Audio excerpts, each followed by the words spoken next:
Guarantee ಯೋಜನೆ ಹಣ ದುರ್ಬಳಕೆ ಆಗ್ತಿದೆ. ಹೀಗಾಗಿ ಮರು ಅರ್ಜಿ ಸಲ್ಲಿಕೆ ಮಾಡಬೇಕು ಅಂತ ಸರ್ಕಾರ ಹೇಳಿತ್ತು. ಅದೇ ಅರ್ಜಿ ಸಲ್ಲಿಕೆ ಸಂಬಂಧ ಇಂದು ಸಭೆ ನಡೆಸಿದ ಸಿಎಂ ಡಿಕೆಶಿ ಅಧಿಕಾರಿಗಳಿಗೆ ಹಲವು ಸೂಚನೆ ಕೊಟ್ಟಿದ್ದಾರೆ.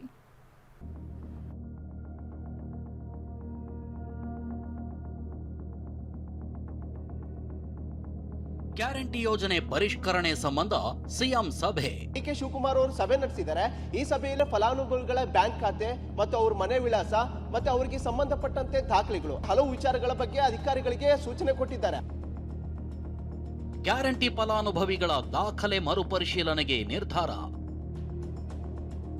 Guarantee 5 guarantee. ಸಿದ್ದರಾಮಯ್ಯ ಸರ್ಕಾರ ಗೃಹಲಕ್ಷ್ಮಿ, ಗೃಹ ಜ್ಯೋತಿ, ಶಕ್ತಿ, ಯುವ ನಿಧಿ ಹಾಗೂ ಅನ್ನಭಾಗ್ಯ ಅಂತ 5 ಗ್ಯಾರಂಟಿ ಯೋಜನೆ ಜಾರಿಗೆ ತಂದಿತ್ತು.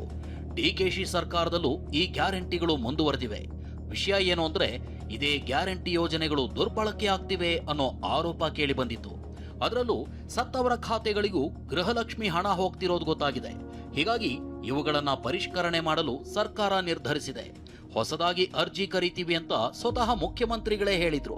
ಈ ಸಂಬಂಧ ಚರ್ಚಿಸಲು ಸಿಎಂ ಡಿಕೆಶಿ ಇಂದು ಸಭೆ ಕರೆದಿದ್ರು. ವಿಧಾನಸೌಧದಲ್ಲಿ ನಡೆದ ಸಭೆಯಲ್ಲಿ ಹಲವು ಮಹತ್ವದ ನಿರ್ಧಾರ ಕೈಗೊಳ್ಳಲಾಗಿದೆ.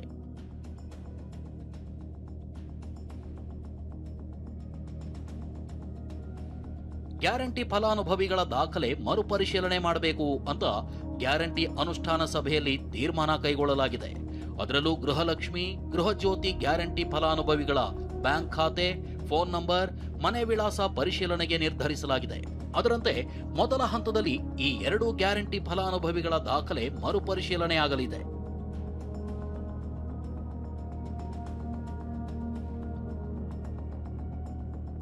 ಗ್ಯಾರಂಟಿಗಳು ನಮ್ಮ ರಾಜ್ಯದವರಿಗೆ ಮಾತ್ರ ಸಿಗಬೇಕು ಎಂದ ಸಿಎಂ.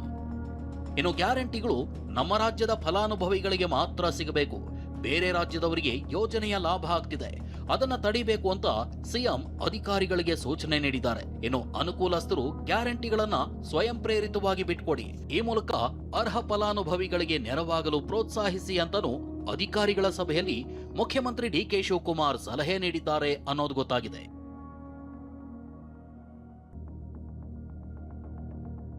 ಅನರ್ಹರು ಯೋಜನೆ ದುರ್ಬಳಕೆಗಷ್ಟೇ ಬ್ರೇಕ್. ಒಬ್ಬ ಅರ್ಹ ಫಲಾನುಭವಿಗೂ ತೊಂದರೆ ಆಗಬಾರದು ಎಂದ ಸಿಎಂ. ಗೃಹಲಕ್ಷ್ಮಿ ಯೋಜನೆಯ ದುರುಪಯೋಗಕ್ಕೆ ಬ್ರೇಕ್ ಹಾಕಿ ಮೃತಪಟ್ಟವರ ಖಾತೆಗೆ ಗೃಹಲಕ್ಷ್ಮಿ ಹಣ ಜಮೆಯಾಗಿದೆ. ಯೋಜನೆಯ ದುರುಪಯೋಗಕ್ಕೆ ಮಾತ್ರ ಬ್ರೇಕ್ ಹಾಕಿ ಅಂತ ಅಧಿಕಾರಿಗಳಿಗೆ ಸೂಚನೆ ನೀಡಿದ ಸಿಎಂ ಡಿಕೆಶಿ ಒಬ್ಬ ಅರ್ಹ ಫಲಾನುಭವಿಗೂ ತೊಂದರೆ ಆಗಬಾರದು, ಅನರ್ಹರು ಯೋಜನೆ ದುರ್ಬಳಕೆಗಷ್ಟೇ ಬ್ರೇಕ್ ಹಾಕಿ ಅಂತ ಅಧಿಕಾರಿಗಳಿಗೆ ಸೂಚನೆ ನೀಡಿದ್ದಾರೆ. ಕೆಲ ಫಲಾನುಭವಿಗಳು ಬ್ಯಾಂಕ್ ಸಾಲ ಪಡೆದಿರ್ತಾರೆ. ಸಾಲದ ಖಾತೆಗೆ ಗೃಹಲಕ್ಷ್ಮಿ ಹಣ ಹೋದ ತಕ್ಷಣ ಗೃಹಲಕ್ಷ್ಮಿ ಹಣ ಸಾಲದ ಮೊತ್ತಕ್ಕೆ ಜಮೆ ಆಗುತ್ತೆ. ಇಂಥ ಫಲಾನುಭವಿಗಳು ಖಾತೆ ಬದಲಿಸಿರ್ತಾರೆ. ಹೀಗಾಗಿ ಇಂಥ ಫಲಾನುಭವಿಗಳಿಗೆ ತೊಂದರೆ ಆಗಬಾರದು. ಗೃಹಲಕ್ಷ್ಮಿ ಹಣ ಅವರ ಖಾತೆಗೆ ಜಮೆಯಾದ ತಕ್ಷಣ ಅವರ ಮೊಬೈಲ್ಗೆ ವಾಯ್ಸ್ ಮೆಸೇಜ್ ಹೋಗಬೇಕು ಅಂತ ಸಿಎಂ ಸೂಚನೆ ನೀಡಿದ್ದಾರೆ. ಹೀಗೆ ಇಂದಿನ ಸಭೆಯಲ್ಲಿ ಗ್ಯಾರಂಟಿ ಫಲಾನುಭವಿಗಳ ದಾಖಲೆ ಮರುಪರಿಶೀಲನೆಗೆ ನಿರ್ಧರಿಸಲಾಗಿದೆ. ಆದರೆ ಮರು ಅರ್ಜಿ ಸಲ್ಲಿಕೆ ಬಗ್ಗೆ ಇಂದಿನ ಸಭೆಯಲ್ಲಿ ಯಾವುದೇ ಅಂತಿಮ ನಿರ್ಧಾರ ಕೈಗೊಂಡಿಲ್ಲ. ಈರಣ್ಣಬಸವ, TV9 ಬೆಂಗಳೂರು. ಗ್ಯಾರಂಟಿಗಳಿಗೆ ಜಾತಿ ಪ್ರಮಾಣ ಪತ್ರ ಕಡ್ಡಾಯ ವದಂತಿ.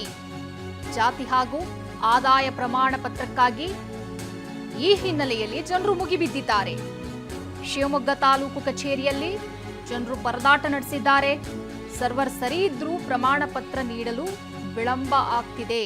ಹಣ ಪಡೆದು ಪ್ರಮಾಣ ಪತ್ರ ನೀಡ್ತಿದ್ದಾರೆ ಎಂಬ ಆರೋಪ ಕೇಳಿ ಬಂದಿದೆ. ಸಿಬ್ಬಂದಿ ಅನಗತ್ಯ ತೊಂದರೆ ನೀಡ್ತಿದ್ದಾರೆ ಅನ್ನುವಂತಹ ಆರೋಪ ಕೇಳಿ ಬಂದಿರೋದು. ಅಂದಹಾಗೆ ಸರ್ಕಾರ ಯಾವುದೇ ರೀತಿಯಾಗಿಯೂ ಕೂಡ ಇಂತಹ ಹೇಳಿಕೆ ನೀಡಿಲ್ಲ. ಈ ಆಧಾರ್ ಕಾರ್ಡ್ ಅಂದರೆ ಆಧಾರ್ ಕಾರ್ಡ್ ಮುಖ್ಯ, ಅದೇ ರೀತಿ ಜಾತಿ ಪ್ರಮಾಣ ಪತ್ರ ಮುಖ್ಯ, ಗೃಹಲಕ್ಷ್ಮಿ ಕುರಿತಂತೆ ಯಾವುದೇ ರೀತಿಯಾಗಿಯೂ ಕೂಡ ಸರ್ಕಾರದಿಂದ ಅಧಿಕೃತವಾಗಿ ಇಂತಹ ದಾಖಲೆಗಳು ಬೇಕು ಅನ್ನೋದಾಗಿ ಇನ್ನೂ ಕೂಡ ಸ್ಪಷ್ಟವಾಗಿ ಸರ್ಕಾರದ ಮುಖೇನ ಬಂದಿಲ್ಲ. ಆದರೆ ಇದು ವದಂತಿ ಹಬ್ಬಿರೋದು. ಈ ನಿಟ್ಟಿನಲ್ಲಿ ಶಿವಮೊಗ್ಗದಲ್ಲಿ ದೊಡ್ಡ ರಂಪಾಟವೇ ನಡೆದು ಹೋಗಿದೆ.